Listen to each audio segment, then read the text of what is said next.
How was your vacation? Vacation was good.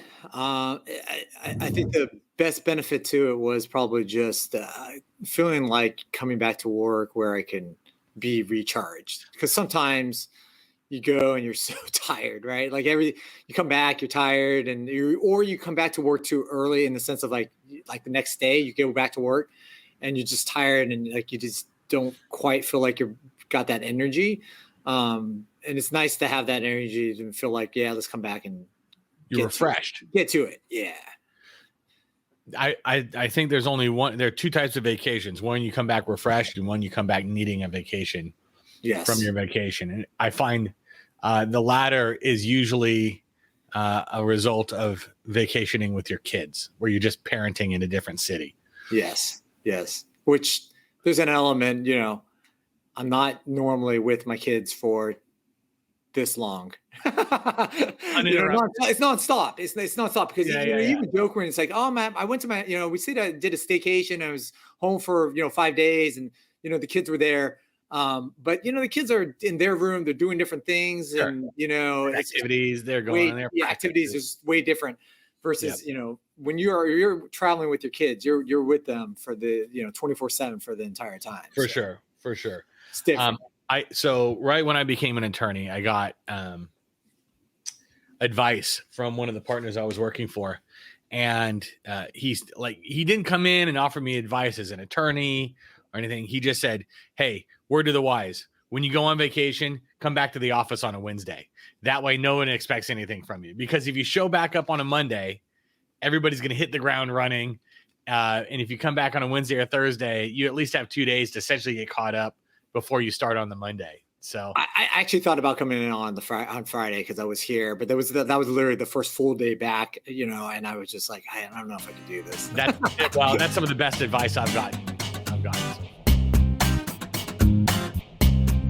So welcome back. I will say, if you're listening to this on our podcast, our Financial Insights podcast, and you listen often, but whether you're listening like through one of our players on the website or you found this through LinkedIn, I'd say subscribe. That way you can hear Ryan and I do this every couple of weeks. And if not Ryan, we have other people fill in. The last person we had was Joe Perry, Mortgage Ninja, who is always well received by everybody. And if you're watching this on YouTube, then you can subscribe as well. That way you can see the slides that we're going to go through or the charts that we chat about on this as we get going. So I was joking with Joe last time, Ryan, that clearly we are better financial advisors and investors than we are marketers because our podcast and our webcast have two different names, which doesn't make much sense. We might have to rectify that. Joe found that out? Well, we were just talking about it, and I was like, yeah, this doesn't make much sense. We're the Financial Insights podcast, and we're the Casual Friday webcast. Go figure. Google both. I don't know. So some interesting stuff going on this week. We won't really do a market recap because markets have been up and down, I think it's fair to say, which is not a surprise after a huge July like we had. Shorts getting squeezed. But there's a cool off coming. Hard to say why. We will talk about the jobs report and some other headlines also. But one of the more interesting things is the lottery. Do you ever do the lottery? Yeah, so we were traveling and we were driving because we were going to leave out of the SFO airport, and we stopped in Los Banos to do a bathroom break. And of course, I drive to a gas station. I'm like, no, I was not paying attention to the lottery, but then I look at the numbers, in the window as it's staring at you when you park your car. And I'm like, wow, I'm going to go buy a lottery ticket right now. Yeah. So yeah, I have to be at the right place at the right time to do this kind of stuff. Yeah. So if you're not paying attention, the lottery will have been drawn by the time you're watching or listening to this. But the Mega Millions jackpot, which is the lottery that's multi-state, is a little bit more than 1.55 billion to be exact. And it's interesting. These notes came from Brian Westbury, who's the chief, I think, economist with First Trust.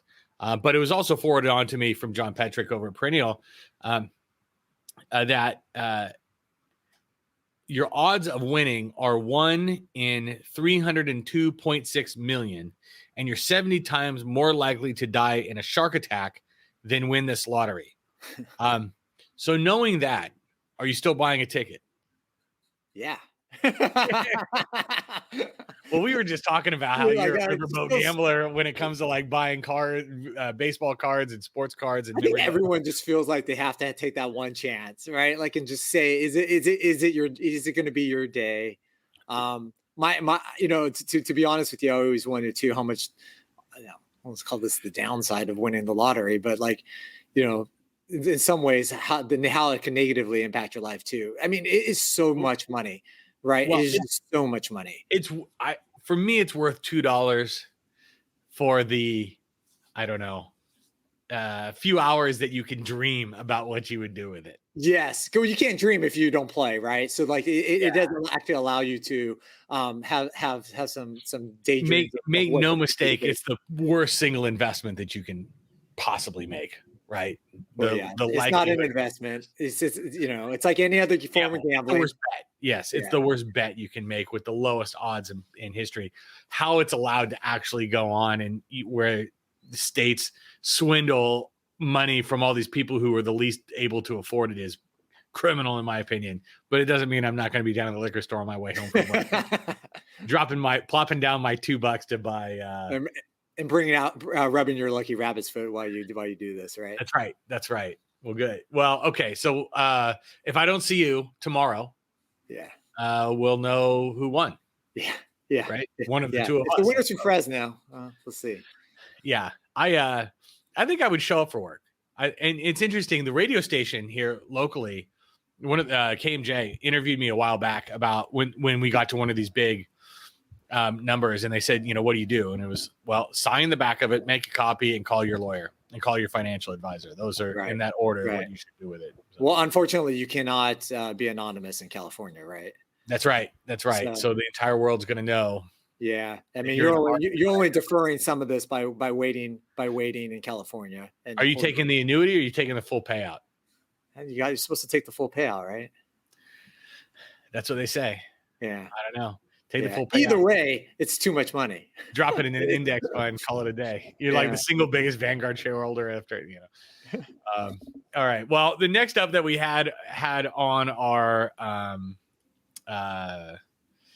on our rundown today was that we're getting back to fall, back to school. Football is here. I don't know if you weren't here, but the Hall of Fame, the first preseason game has been played. Where do you think markets are as we get into fall? Where are everybody's heads at? I don't know. I think if you have a family, you're fully focused on getting your kids ready for school, who's their teacher, getting school supplies, clothes, and for a lot of us too, that end up having kids, it's like getting back into the schedule, right? Like it's activities after you go to work, after you come home from work. Now it's like going back to getting into schedules, whether that's sports or, some kind of musical instrument. It's a lot more activity going to be happening shortly. Yeah, I think if anything, it's been distracting, or it will be distracting. One thing that's interesting though is that usually in markets it's a sell in May and go away, where you sell, you leave for the summer, and then you come back in the fall and things start ripping again. Even though September historically is actually a pretty bad month for markets, October can be too, to an extent. Yeah, so sell in May and go away until Thanksgiving. I don't know. It wouldn't surprise me with the run that we've had over the summer, because sell in May and go away did not work this year, or is not working so far. It wouldn't surprise me one bit if we got if things started to cool off here in August or September. Not that the tide is going out, but the seas are getting a little bit choppy. That wouldn't surprise me. Markets aren't going to go up forever, and not that it's been going up for years, but we've had a solid run so far at a pretty fast clip, and so maybe the market just needs to breathe some, get some air too at this point, and which means for the market having maybe a little slower period or even a small pullback is definitely within the realm. Yeah, well, and one of the reasons for the pullback could be the jobs stuff, because we got July's non-farm payroll report here, and payrolls grew by 187,000 jobs, which was slightly below consensus and a slight increase from June's revised figure, but quite a bit less than what expectations were, right? Expectations for job growth was something more along the lines of 200,000 jobs. The unemployment rate decreased, but really you can kind of see here that the job market is slowing, right? Right. And this is just like maybe some correlation to the market. What we just talked about was this market has been pretty hot, the stock market, and eventually it tends to cool off. We've been running from a job perspective, things have just been really hot for quite a while now, for a couple of years now, and it's not going to last forever. Eventually jobs get filled. Eventually too, the economy slows down a little bit and employers don't need to be hiring to the extent that they were. Right. And it seems, with labor costs being so high for so long, wouldn't surprise me one bit that employers are kind of working on ways that they can lower their labor costs, whether it's kiosks at checkouts or, I don't know. But it's also like it seems like there's, I don't want to say, softer inflation has caused this, but these are some of the LPL charts where you can see like a weaker labor market. This could be good news, I guess, because softer job growth translates into lower inflation or easing inflation pressures. And you can see on one of the LPL charts of the day here that we're looking at right now is that if small businesses plan to slow hiring, that weaker labor market suggests there's pretty high correlation with lowering inflation as the market goes down. The job it kind of makes sense. We've been in this environment with jobs where people could go to one job and be searching for another job, trying to search for a job that's going to pay much more, and kind of job hopping around and continuing to get higher wages because everyone was going to pay you a higher wage because they needed you to fill a role. Well, obviously the more that people are getting paid too, the higher inflation can be because people have money to spend. On the inverse, if there's less jobs, people can't be demanding as much in terms of wages, and that should soften inflation as people have maybe less money to be able to spend. Well, if inflation has been a drag, or the costs of borrowing have gone up, and so maybe there's less investment going on in businesses, and that's why they're less inclined to hire. I don't know. Bernanke came out with a report that basically suggested that until labor markets loosen up, you're never actually going to snuff this inflation problem. So even though like core inflation is going down, you won't get rid of it entirely until you have a labor market loosening up, which basically means the Fed's got to cause a recession to make that happen. I mean, I don't know if that's going to be the case, but I would expect markets would probably respond favorably if we're seeing this slower job growth, because that means the Federal Reserve will probably lay off. That means the labor market is softening, and therefore they don't need to keep cranking up interest rates, so rates can stop going up. And then if we do encounter a recession, maybe start coming down, which would be good. Right. And I think that a lot of maybe business owners, whether it's, small, medium, or big, I think that they feel kind of cautious at this point, not knowing where the economy is going at this point. We've talked about the credit card spending, and credit cards, interest rates are at almost all-time. I think they are at all-time highs. And so, the raw number is right. Yeah, as a percentage of income, maybe it's not as bad as. I was speaking specifically. I think the interest rates actually are at actually all-time highs in terms of interest rates. Yeah, I'm sorry. I thought you were talking about balances, not rates. Yeah. Yeah. So I think that there's like there's a lot of caution out there, and when people become cautious, especially as business owners, you're less willing to spend money, which part of spending money is on labor, and so maybe that's playing into this as well. Yep. Well, I mean, I'm just kind of cycling through some of the headlines with the jobs report. But, slower hiring, taking the heat off of the Fed. Oops, I lost it. But the job market shows signs of cooling, which is what the Fed wants. Here, let me. This was the headline that I just had up a second ago. So, right, this is all kind of falling in that narrative of as the labor market eases, hiring stops, maybe unemployment starts to go up a little bit. That means the Fed has done its job and the beatings will stop from Powell and his crew. So that's one of the headlines. One of the other headlines that we've got is the U.S. credit downgrade. That's kind of been an interesting thing. I had one of the charts up here. Let me see. Where did we lose it to? Oh, there it is. Trying to do two things at once. So we had a credit downgrade from Fitch. Fitch one of the credit rating agencies downgraded U.S. government debt from AAA to AA plus, citing fiscal deterioration, high debt burden, and governance erosion, which means basically our politicians are politicking and not governing, which I think we could all agree with.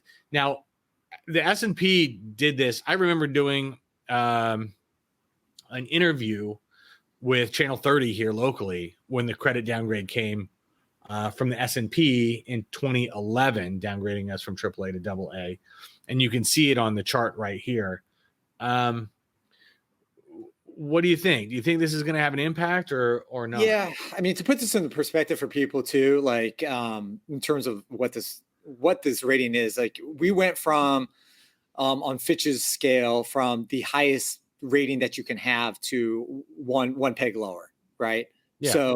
So there's many pegs below us in terms of much worse, graded being in terms of being graded. You think institutions are buying fewer treasuries because of the I don't think this scares off anyone because I keep using this term that we're with the cleanest shirt in the dirty laundry the dirty laundry, right? And it's the same thing. Where do you this is more from an institutional standpoint, because let's be honest, on an individual level, foreigners are not looking necessarily on an individual level to put their money into different currencies across the world, right? Like we don't worry about that usually from an individual level. So it's like on an institutional level. Sure. Where are other countries, other institutions, other pensions? Where are they going to put their money? Other than the U.S. Because while we got downgraded, we are still the place to be in terms of safety, innovation. It's the place that you want to hold your money because, again, it comes down to where else are you going to put it? Yeah, you're not going to get it anywhere else. In fact, I don't know that's even going to affect yields at all. I think I have an interesting stat here.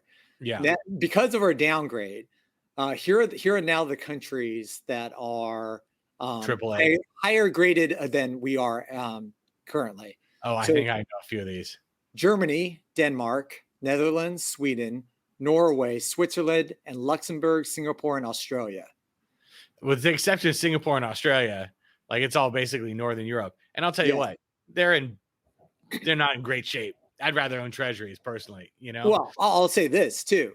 You're going to put your money, as an institution into the U.S. treasuries or into Luxembourg. Yeah. Tell me which one's more thinly traded. Yeah. Right? I mean, give me a break. So it is not going to make or break, I think, a lot of things in terms of this change.